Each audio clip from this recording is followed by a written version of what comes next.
Shalom Bapak Ibu Saudara sekalian. Ini sudah merupakan hari ke-17 dalam program 40 hari kampanye Kerajaan Allah. Bagaimana Bapak Ibu, apakah sudah mulai tertanam kata Kerajaan Allah di pikiran setiap kita? Minimal itu yang tertanam Bapak Ibu. Sehingga pada waktu di masa yang akan datang, kita dapat memikirkan itu, mengatakan itu, dan hidup di dalam prinsip dan nilai-nilai di dalam kerajaan Allah itu sendiri. Amin. Hari ini kita akan lanjut dengan bagian berikut. Mengapa perbuatan baik sekalipun gagal mencapai kerajaan Allah dan hanya Yesus? Dalam Roma 1 ayat 18 sampai 32, demikian saya bacakan. Sebab murka Allah yang nyata dari sorga atas segala kefasikan dan kelaliman manusia yang menindas kebenaran dengan kelaliman. Karena apa yang dapat mereka ketahui tentang Allah nyata bagi mereka, sebab Allah telah menyatakannya kepada mereka. Sebab apa yang tidak nampak daripadanya, yaitu kekuatannya yang kekal dan keilahiannya, dapat nampak kepada pikiran dari karyanya sejak dunia diciptakan, sehingga mereka tidak dapat berdalih. Sebab sekalipun mereka mengenal Allah, mereka tidak memuliakan Dia sebagai Allah atau mengucap syukur kepadanya. Sebaliknya, pikiran mereka menjadi sia-sia dan hati mereka yang bodoh menjadi gelap. Mereka berbuat seolah-olah mereka penuh hikmat, tetapi mereka telah menjadi bodoh. Mereka menggantikan kemuliaan Allah yang tidak fana dengan gambaran yang mirip dengan manusia yang fana, burung-burung, binatang-binatang yang berkaki empat, atau binatang-binatang yang menjalar. Ayat 24. Karena itu, Allah menyerahkan mereka kepada keinginan hati mereka akan kecemaran, sehingga mereka saling mencemarkan tubuh mereka. Sebab mereka menggantikan kebenaran Allah dengan dusta, dan memuja dan menyembah makhluk dengan melupakan penciptanya yang harus dipuji selama-lamanya. Amin. Karena itu Allah menyerahkan mereka kepada hawa nafsu yang memalukan, sebab istri-istri mereka menggantikan persetubuhan yang wajar dengan yang tak wajar. Demikian juga suami-suami meninggalkan persetubuhan yang wajar dengan istri mereka dan menyala-nyala dalam birahi mereka seorang terhadap yang lain, sehingga mereka melakukan kemesuman laki-laki dengan laki-laki, dan karena itu mereka menerima dalam diri mereka balasan yang setimpal untuk kesesatan mereka. Dan karena mereka tidak merasa perlu untuk mengakui Allah, maka Allah menyerahkan mereka kepada pikiran-pikiran yang terkutuk, sehingga mereka melakukan apa yang tidak pantas. Penuh dengan rupa-rupa kelaliman, kejahatan, keserakahan, dan kebusukan. Penuh dengan dengki, pembunuhan, perselisihan, tipu muslihat, dan kefasikan. Mereka adalah pengumpat, pemfitnah, pembenci Allah, kurang ajar, congkak, sombong, pandai dalam kejahatan, tidak taat kepada orang tua, tidak berakal, tidak setia, tidak penyayang, tidak mengenal belas kasihan. Sebab walaupun mereka mengetahui tuntutan-tuntutan hukum Allah, yaitu bahwa setiap orang yang melakukan hal-hal demikian patut dihukum mati, mereka bukan saja melakukannya sendiri, tetapi mereka juga setuju dengan mereka yang melakukannya. Bapak Ibu Saudara dikasihi Tuhan, ini ayat sangat tegas sekali menjelaskan kepada kita.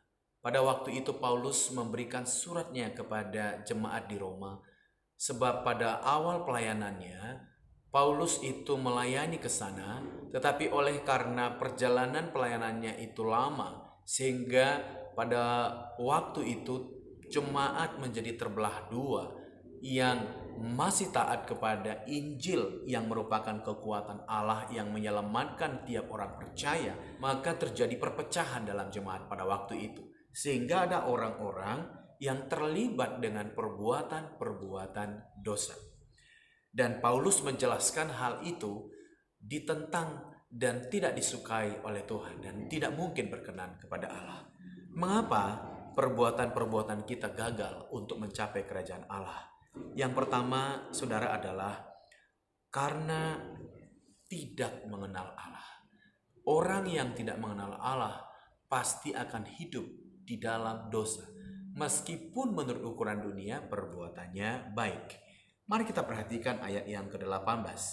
Sebab murka Allah nyata dari sorga atas segala kefasikan dan kelaliman manusia yang menindas kebenaran dengan kelaliman. Karena apa yang dapat mereka ketahui tentang Allah nyata bagi mereka, sebab Allah telah menyatakannya kepada mereka. Sebab apa yang tidak nampak daripadanya, yaitu kekuatannya yang kekal dan keilahiannya, dapat nampak kepada pikiran dari karyanya sejak dunia diciptakan, sehingga mereka tidak dapat berdalih. Sebab sekalipun mereka mengenal Allah, mereka tidak memuliakan Dia sebagai Allah atau mengucap syukur kepadanya. Sebaliknya pikiran mereka menjadi sia-sia dan hati mereka yang bodoh menjadi gelap. Tanpa pengenalan akan Allah, maka pikiran manusia menjadi sia-sia dan hati mereka menjadi bodoh dan gelap. Jadi apapun yang kita lakukan, bagaimana kalau pikiran kita sia-sia, hati menjadi bodoh dan gelap? Pasti tidak tercapai apa yang merupakan kehendak Tuhan bagi hidup kita.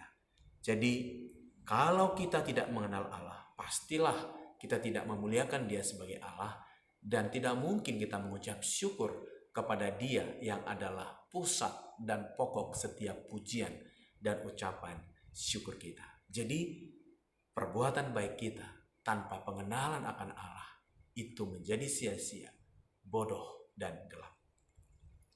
Yang kedua adalah mengapa?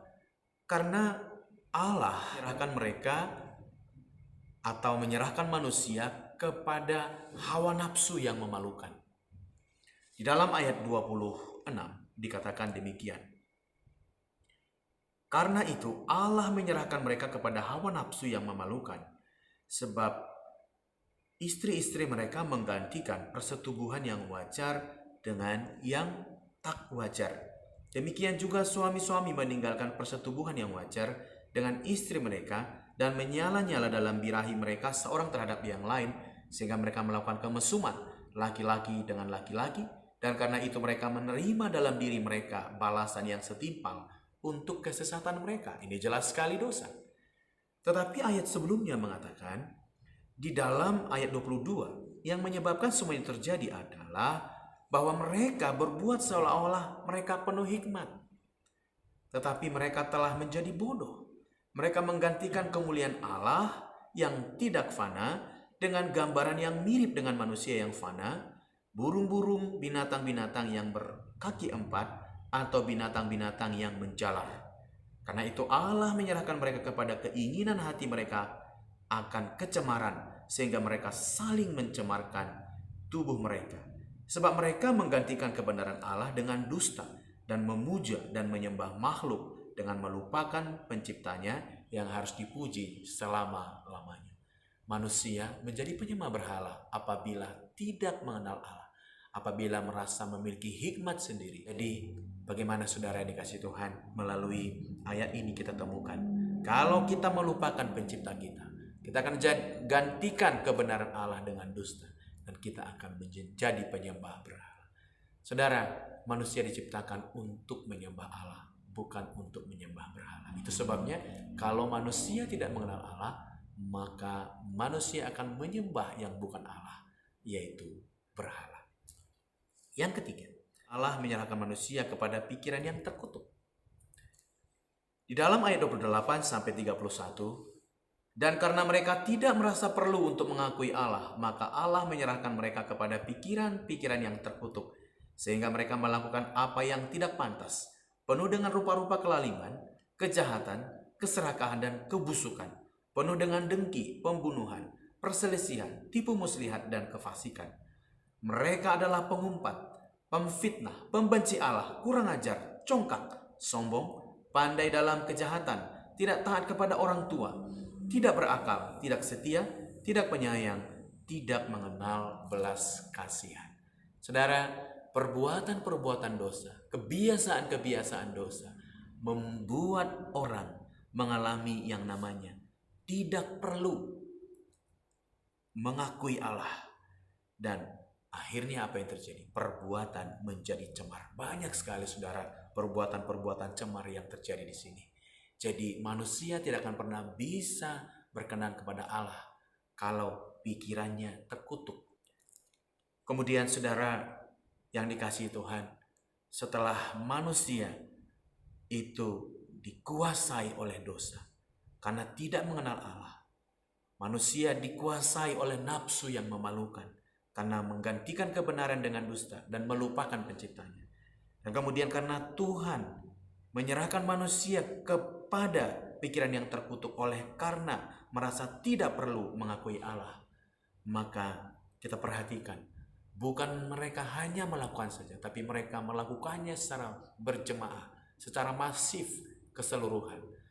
Karena dikatakan dalam ayat yang ke-32, sebab walaupun mereka mengetahui tuntutan hukum Allah, yaitu bahwa tiap orang yang melakukan hal-hal demikian patut dihukum mati, mereka bukan saja melakukannya sendiri, tetapi mereka juga setuju dengan mereka yang melakukannya. Berarti seluruhnya komunitas itu, mulai dari pemimpinnya, pengikutnya, bergerombol bersama-sama melakukan dosa, menentang Allah, menggantikan Tuhan dengan berhala, menggantikan kemuliaan Tuhan dengan kehinaan dan perbuatan-perbuatan yang cemar.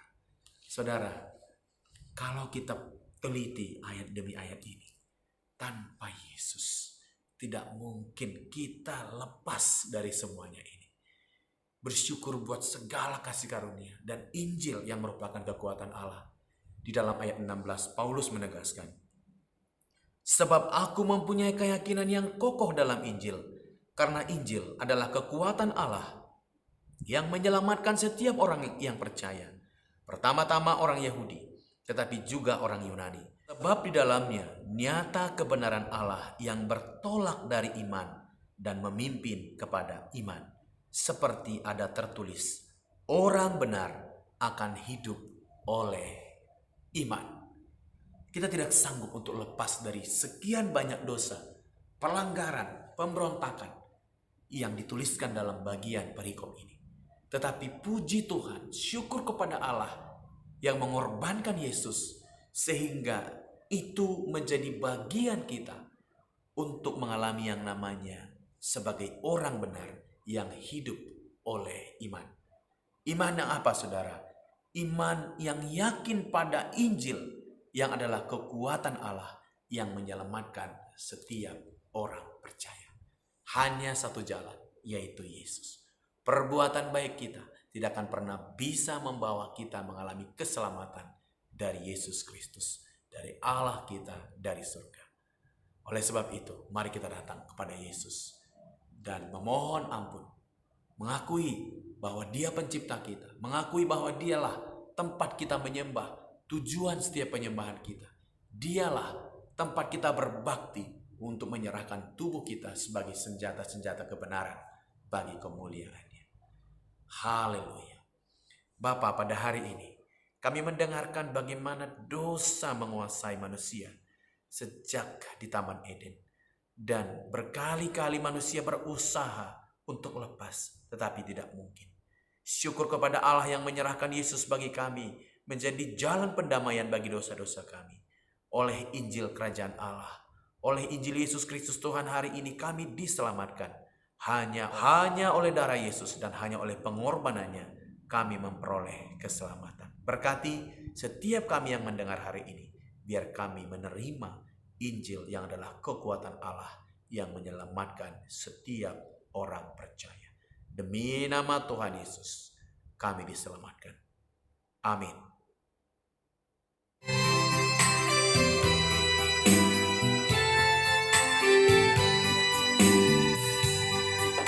Hari telah berganti dalam hidup ini. Kau mencari artinya, namun tak mendapat.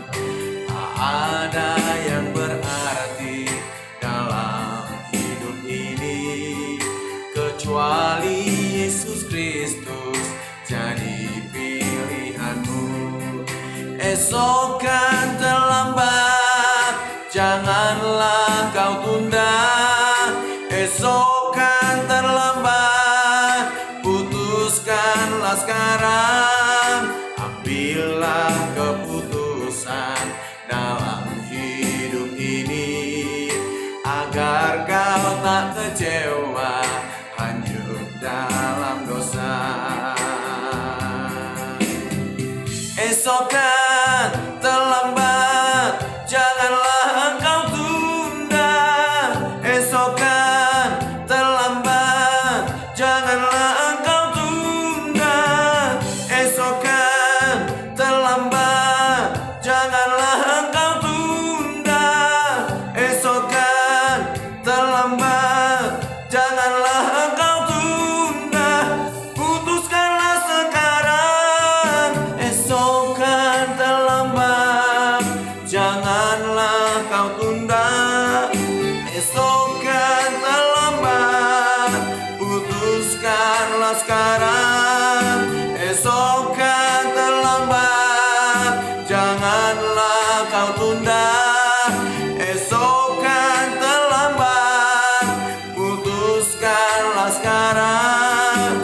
Ambillah keputusan dalam hidup ini, agar kau tak kecewa hanyut dalam dosa.